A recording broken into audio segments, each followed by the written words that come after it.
আজকে করছি হচ্ছে পিকনিক বলতে মানে বাড়িতেই মা বাবা সবাইকে নিয়ে পিকনিক করছি। আর এইটা যেহেতু তোমাদের দেখাই ব্লগের মাধ্যমে যে এটা হচ্ছে আমাদের একটু বাগান বাড়ির মতো, মানে সব গাছপালা আছে। আমার একটা উনুন আছে ছোট্ট, সেই উনুনটাকে এখানে নিয়ে এসেছি ধরে। তো তোমাদের ব্যাক ক্যামেরায় দেখাই কী রান্না করছি আজকে পিকনিকে। হ্যাঁ, গ্যাসে রান্না হয়ে গেছে, মিক্সড রাইস করেছি, আলুদম করেছি, যেহেতু বাবা চিকেন খায় না, এখানে চিকেন করছি তার জন্য। তো ব্যাক ক্যামেরায় দেখা করবো তো চিকেন, এখন চিকেনটা ভাজা এখানে সব নিয়ে এসেছি। এখানে একটা উনুন ছিল, এটা ভেঙে দিয়েছে মা। এটা হচ্ছে আরেকটা উনুন মায়ের। এটা এখানে আছে পেঁয়াজ, মানে কেটে দিয়েছে মা। এখানে আছে রসুন, টমেটো, আদা, লঙ্কা, ওখানে সব মশলাপাতি সব এনেছে। আর এখানে আছে চিকেন ভাজা। সব বসে দেওয়া, তোমরা পুরো ভিডিওটা দেখতে থাকো।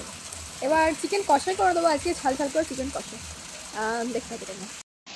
তো এখন এখানে চিকেনটা ভাজা হয়ে গেছে আর কি। এই চিকেন দেখতে পাবো। এখন এখানে মশলা আছে, মশলা ধরে যাচ্ছে, কি জ্বালা। বাবার জন্য উনুনে রান্না করিনি, আজকে উনুনে রান্না করছি না। আমি খারাপ বলছি না, মানে আমার ফার্স্ট টাইম এটা উনুনে, কিন্তু কন্ট্রোল করা খুব মুশকিল। গ্যাস হলে কন্ট্রোল করতে পারি, এখানে একদিকে এরকম করে কাট দিচ্ছি, একদিকে এরকম করে নাড়াচ্ছে, একটু ধরে যাচ্ছে আবার, কি জ্বালা। এবারে আমি চিকেনগুলোকে দিয়ে দেবো।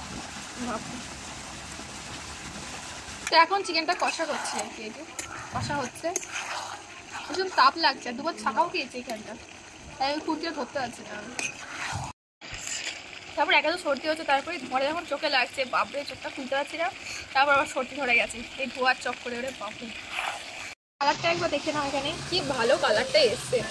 এই জন্যই বুঝি যে গ্রাম বাংলায় কেন উনুনে রান্না করে, কালারটা এই জন্যই ভালো আছে। এখন দেবো হচ্ছে কাসুরি মেথি, এটা আমি এইভাবে দিই। তোমরা কীভাবে দাও জানি না, আমি তো এইভাবেই দিই। জানি না এটা দেওয়াটা ঠিক কিনা, এই পদ্ধতিটা তোমরাও জানিও কিন্তু অবশ্যই। আমার চিকেন এখন কমপ্লিট। ওরে বাপরে কি গরম। এই চিকেনটা খুলে দেখিয়ে দিচ্ছি। তো ওইখানে আছে রাইস, যেটা একটু অল্প ঘি আর অল্প মিষ্টি, যে যেমন খায় তেমন বানানো। তো এটা রাখি পড়ে যাচ্ছে। এখানে আছে বাবার আলুর দম, এই যে আলুর দম। এখানে আছে হচ্ছে চিকেন, এই মাত্র যে চিকেন কষাটা করা হয়েছে সেই চিকেন কষাটা।